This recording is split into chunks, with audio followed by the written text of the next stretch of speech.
It's Sam with two M's, and welcome back to another Mixclusive interview. Happy Monday, everyone! It is a great Monday here in the Philippines, and I am so excited because with me, I have an amazingly talented Filipino-Canadian duo with us today. Everyone, please welcome Nico and Sylvan of Manila Grey. Woo!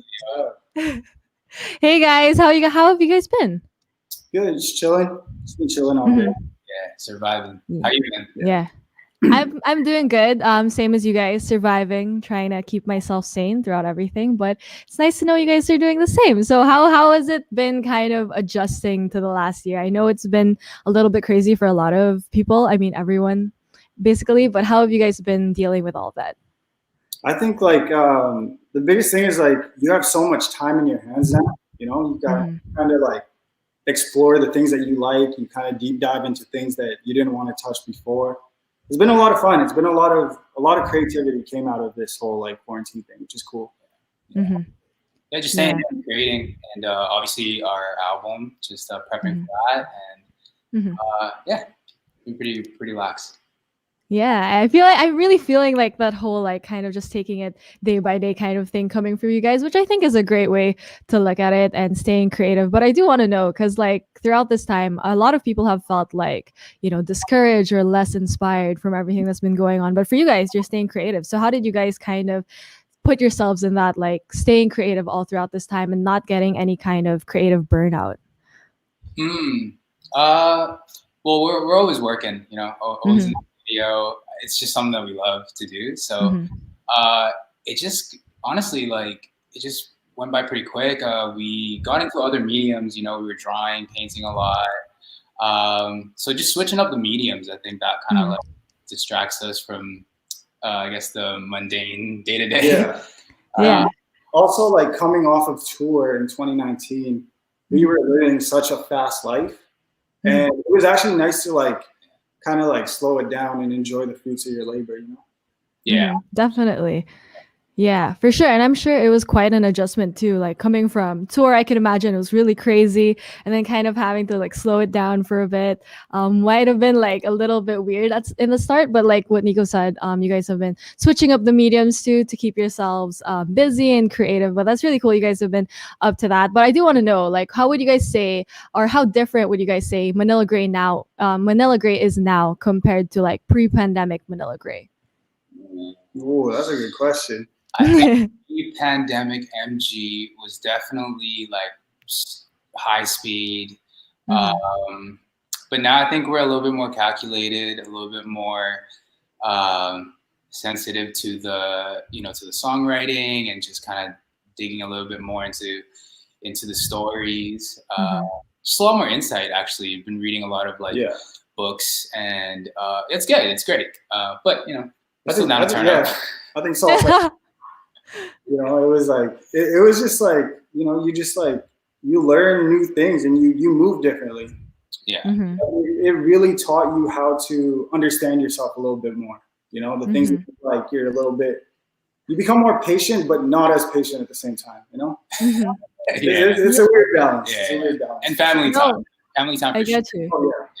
Yeah, for sure. I love that you guys are hitting me with that introspective, looking on the inside kind of thing. I feel like that was a lot of us too. And I totally get what you meant. There's so many things happening, but also nothing at the same time, which I think was us the whole year. It's been crazy. But let's kind of go back, because the last time you guys were here was in 2019. So it's been quite some time since then. What do you guys remember most about your last trip to Manila? The love. I mean, the love. I mean, I could say we don't remember too much because it was crazy. Party just went by, it felt like 20 minutes, and out of there. But it was the love, the energy, and we just we miss it so much. Yeah, being on that stage in front of your home, and it was they just, the whole crowd in Xylo just welcomed us the moment we hopped on stage. It was an unbelievable feeling for sure. Yeah. Did you guys feel like homecoming kings? I feel like that's just one of those feelings too. I felt when they do what's that called, the NBA All-Star Weekend, and all the players. Oh my god. They're putting their hands up and saying, I felt like Dwayne Wade in it was amazing. Incredible. Yeah. Okay, that was your NBA All-Star moment. So Oh, that's yeah. really cool. Yeah, for you to share that with everyone back home. And a lot of people were so excited to see you guys back then. But a lot of people are so excited too to be watching you guys here on Mixclusive. So let's kind of get to know you guys even more. So you two are Filipino Canadians based in Canada. So do you guys grow up around a lot of Filipino culture when you guys were younger? Oh yeah. Oh yeah, yeah. Mhm.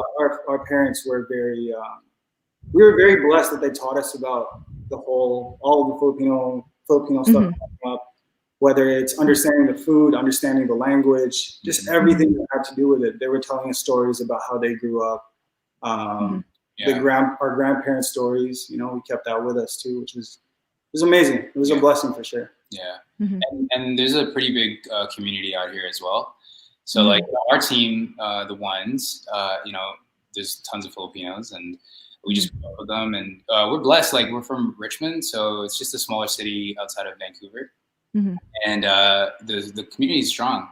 So growing up, our high schools were pretty multicultural. So Mhm. we got to really pick off everybody's energies and learn from everybody's cultures. But it was great because everyone is also open to our culture and people learn from us. Mhm. So Mhm. Yeah, that's cool. You guys were still kind of surrounded by it, even though kind of being far away from the actual like islands of the Philippines. And we have people actually asking in our comments, can you guys speak Tagalog or Filipino? Do you guys know any words too? Fluently, Yeah. they speak fluently. yeah. Yeah. Oh my God. Really? For real? Yeah, I'm not gonna break it down for you, but we can. You can speak very. Oh, okay. So we believe you guys. We believe you guys that they can speak. I mean, it's really cool that we see, artists like you guys representing obviously the Philippines. But was it always something that you guys wanted to do through your music, kind of like connecting to your roots through music? Like, for example, even your name, like Manila Grey. Like, has this always been a conscious decision for you guys?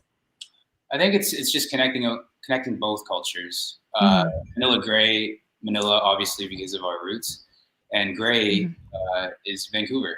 So there's always a duality in Manila Grey. So Mm-hmm. it's not just about representing the Filipino culture; it's also Mm-hmm. about representing the immigrant story, being Yeah. Filipino Canadian specifically. Mm-hmm.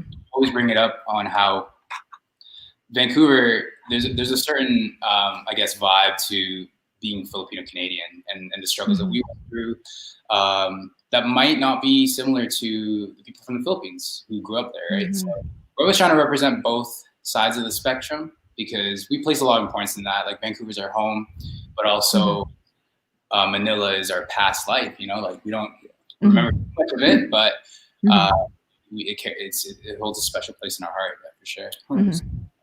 Yeah. So I'm curious. I'm like curious though. You guys were kind of like through your music, you want to represent both cultures, what it's like to be Filipino Canadian. So being part of both cultures, have you guys seen anything common between the two that you guys were actually able to kind of see for yourselves and also convey through your music? I think Similarities. it's family. I Yeah. think families Mm-hmm. uh, Mm-hmm. that never really left. Mm-hmm. Family's a huge one. Love for music, of course. Yeah. That's where we get the music taste from our Right. parents. Just the Uh, old Mm-hmm. thing in the house, you know. Growing yeah, up. yeah, Yeah, for and, sure. and like Filipinos love to party. Like I feel like when Yeah. Filipinos immigrated to Canada, they really kept their roots with them, which was super Mm-hmm. amazing. Because like not even just us, just other Filipinos that we grew up with here. It was like you can see that they were raised a certain way. They were raised with what happened back home in mind. You know what I mean? And Mm-hmm. they really carried that over, which is super amazing. Mm-hmm. Yeah, that's so cool. And I love that you guys mentioned Filipinos loving to party. That's such a thing. That's such a vibe. And Filipinos loving karaoke and music. That's just like the vibe that we all try to experience all the time. But that's really cool because you guys have a huge fan base in the Philippines and have been working with other fellow Filipino artists, and one of which being James Reid. You guys just put out Backhouse Ballin'. So could you tell us more about how this collaboration with you and James actually came about? Oh, Jim's the homie. Mm-hmm. He's been there from the jump. Like ever since when we flew back to the Philippines for the first time ever. At Mm-hmm. Manila Grey. We immediately linked up. They reached out to us and just had dinner and just hit it off, man. Like it was dope. And ever since then, we've just kept in touch, always sending records. And the last time that we were home was when we showed them the Backhouse Ballin' record.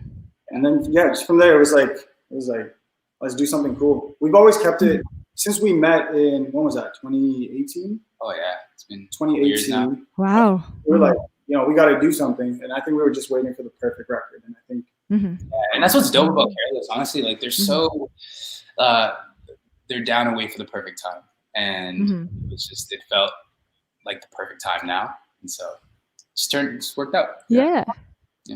That's really cool. It sounds like everything was like very natural and organic for you guys to actually work together, which I think would make it easier to work with other artists too. So what did you guys what made you guys think that Backhouse Ballin' was like the song that you wanted James to actually collaborate with you guys on?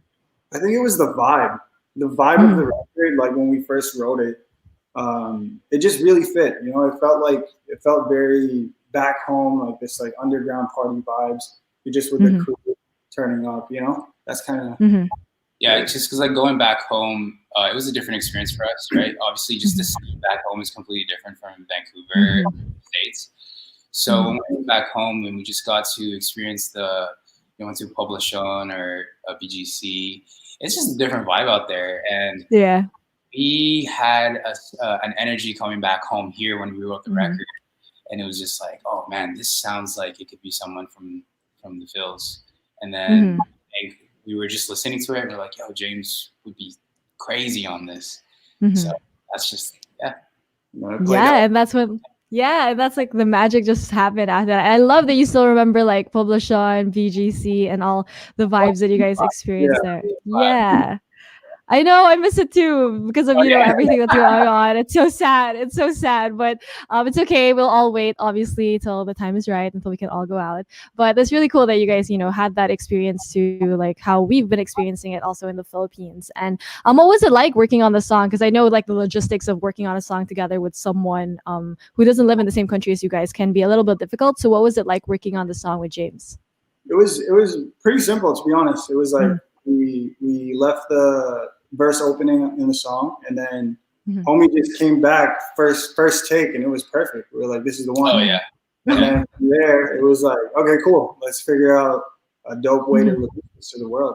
Yeah. And that's the thing, that's how we work with people. Like we kind of just trust them, let them do their own thing, right? Try not to because every artist has a different routine or way they're approaching things, right? So we kind of just trusted James, and he came back with some crazy heat. I remember when he gave us the demo back, we were listening in the whip, and we're like, oh dude, this guy killed it.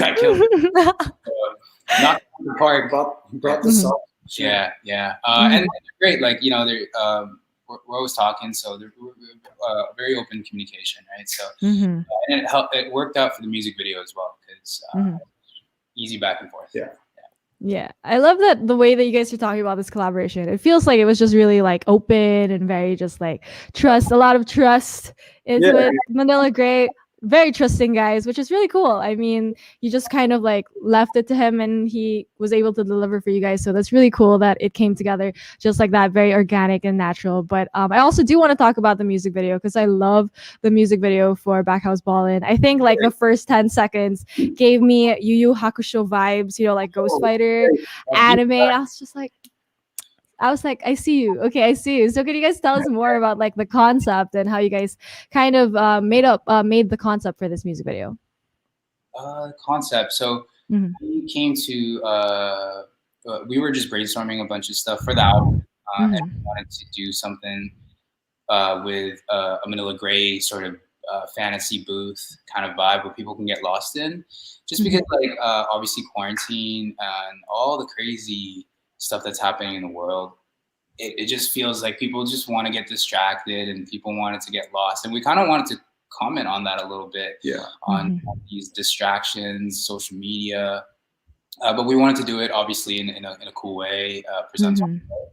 And so we went to a director. His name is Brandon Fletcher, amazing director, and we sort of just started building it out together, and we actually had James and his team involved as well, and we were letting him know every step of the way. And it all sort of just formed into this super dope art piece. Yeah. And I think the biggest thing that we wanted to highlight too is like too much of something could, you know, take you over that edge. And we touched on that as Joyce, the dancer in the music video, was entering each room. You know, in the art room, she touched the forbidden fruit, which then brought her through to the money and too much money. It's just like, you know what I mean? Like all of these different things, like it's good in moderation. You know what I mean? You always gotta understand it's all good in moderation, but then too much of something could kill you, you know? Yeah. Ooh. We're so stoked that, like, you know, James was down for the concept. We're so stoked that the fans were open to it, because we haven't really done anything like too, I guess, conceptual. Yeah. We definitely wanted to comment on the current events that's happening. Yes, yeah, exactly. I think that's exactly what I felt when I watched the music video. I was like, this is how my mind works. I feel like when I'm alone and just in my bedroom thinking about so many things, this is exactly how it looks like. So you guys were definitely able to kind of comment on all of that, and like super props to you guys for being able to do that. So as like an artist, how important is it for you guys to have visuals that really convey the kind of like vibe or the kind of message that you guys want to go with your music? I'd say very important, especially for Manila Grey and the Ones crew. It's just like the visuals play a huge part in what we're trying to tell. You know what I mean? Like the lyrics is one thing, but if you can show that through a visual and get somebody to feel even the emotions you were feeling from the other side of the world, it's like that means the world to us, you know? Yeah, 100%. Yeah, that's a huge component to the team. Just the visual aspect of it. We treat that with a lot of care, just as much as the songs, just because we think it's an extension of the world, right? It's like I think a lot of people are visual as well. So it's one thing to listen to it and be like, oh man, this is a crazy song. And then you go on YouTube and the video's out. Yeah. So it's just like the extra cherry on top when you listen to a great song. Definitely. And super props to you guys. Like I said, I love the visuals that you guys have come up with, not just for this like music video, but for like in the past too. I always thought you guys had really unique visuals. So props to you guys. Always bring it, not just with the music, but also with the visuals, which I think a lot of people are so excited too for No Saints on Night Street, which is coming out on March 26th. So many people are excited about it. So many people are talking about it. And you guys have obviously used No Saints before. No Saints is like not new to the Manila Grey like universe, but is there kind of like a common theme that connects all of your projects? Yeah, it's that concept actually. Just because, you know, we think everyone is. I don't think anyone's perfect, right? And true that.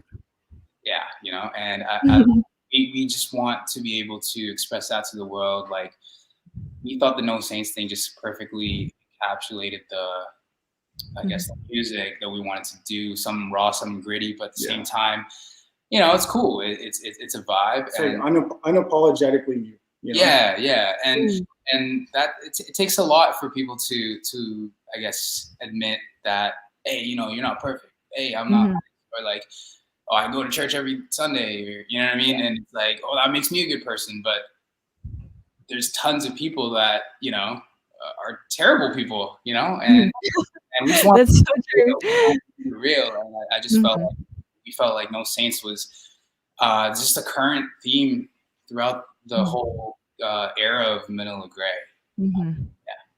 Yeah, I love that it's just more than the music. I mean, the music is one way to like really put everything, but also the way that you guys are able kind of put everything together, like from like your titles, your visuals, and your music is just really cool how you're able to connect everything together. But in contrast to the theme of everything, all of your projects, how is this upcoming album different from your past ones? I think this one touches base on our life here, how we grew up here, our memories here, our moments here. And we wanted to show that to the world. No Saints Under Palm Shade was like our life in the motherland, you know, our life in back home.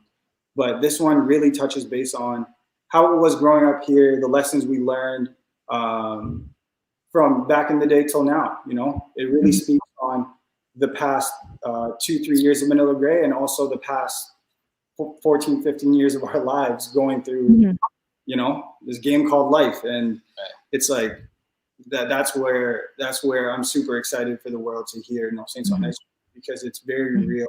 Yeah, and we rep Van, like we rep Vancouver till we die. Mhm. This is our home, and we just wanted people to somehow like resonate with the lifestyle here, because it's different. It's Mhm. a completely different lifestyle being an immigrant here in the States or Canada. Mhm. But we feel like the music and the struggle that we write about, it doesn't matter if you're from here. You can put yourself in our position. Uh, but the biggest thing was definitely rep the city, Ninth Yeah. Street. Mhm. Had a lot of moments here, and it's really what made us who we are. Yeah, for sure. And I'm sure a lot of people are excited to kind of see this side of you guys too, sharing where you guys grew up to in your home. And a lot of people are so excited to hear everything. And you guys have been dropping, like a few hints every not here and there for the new album. You also shared the track list and all of that. So what can we expect coming from No Saints on Night Street? Oh, A bangers. lot of energy, Yeah. a lot of, but also a lot of like honed in emotion. Oh yeah. I would say. Mhm. You know? Cut stuff. Yeah. Mhm. It's crazy because it's like a portion of the songs we recorded last year before quarantine hit. So a lot of the songs are like big room type of songs, because we were ready, we're gearing up for another tour. Another tour that Yeah. festivals really Yeah. bring that energy out. Yeah, but we decided to sort of like ride the wave a little bit, and we were open to writing songs that reflected the times. So we were making last minute changes as well, and just kind of looking at the album as a whole. And we're super stoked that like it turned out the way it turned out. Yeah. Yeah, for sure. Ooh, that makes me more excited for the album now, because you guys kind of like thought of it being a certain way at first, and then you kind of made adjustments too. So I'm sure a lot of people are so excited to hear the full thing when it comes out on March 26th. But was there anything new that you guys learned about yourselves throughout creating this album? Hmm. Yeah, for sure. I think it's just Something new. something new though. Something new. I think the thing that we learned the most, for my part at least, it's like if you do something over and over again, you just keep getting better at it. I'm not like gassing myself up or anything, but it's just like we just like went off on this tape. I would say, like, I was listening to it today, and I was like, "Ooh, Yeah. Yeah, love yourself. there's gonna be something, improve yourself, Yeah. just keep working on it." Oh, the tape pushed us for sure. Like we're in the studio a lot, and it definitely pushed us. Like I would say something that I learned about the team was like we can be even more creative. Yeah. Like we can work even harder. Mhm. Because obviously a lot of businesses had to switch focus or had to adapt, right? And I'm super proud of the ones for just adapting. Like it's some crazy stuff happened, and it's not easy to take in. So that's something that I learned. Like we were going in, and we doubled down on the work ethic and everything. Oh, we love that. We're all rooting for you guys. I mean, the last year has been crazy, but to hear that you got even more creative, pushed yourself harder, and like say practicing a lot will make you really good at what you do, then that's something we can all learn from. So we're so excited to hear No Saints on Night Street coming very, very soon. But what else can we expect coming from you guys from Manila Grey now that we have 2021 upon us? There's so many things that's happening. So what else can we expect from you guys? A bunch of cool stuff actually. Yeah. Merchandise. The merchandise is gonna be fucking insane. Obviously, like we love the fans out there because like they love the merch. It's sort of like an extension of our music as well. It's like our to the fans, so they can just rep all day long. So we have some pretty cool collaborations. We got the music.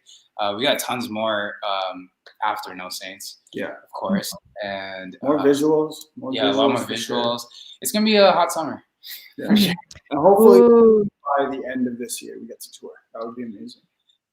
Yeah, I don't know how it's like out there, but like we're itching. Yeah. Like, we want to go back so badly, but obviously it's crazy back here. I mean, it usually is crazy all the time, but it's a little bit we're waiting for when things get better, but we're excited for you guys to come back too. Hopefully that's when everything is already safe, when like everyone is allowed outside and all of that. So I'm sure your Filipino fans are so excited, especially from the Philippines. They're so excited to see you guys come back. But we're even more excited for No Saints on Night Street, guys. That's coming March 26th. But before I let you guys go, do you have a message to all your Filipino fans who have been supporting you and listening to your music?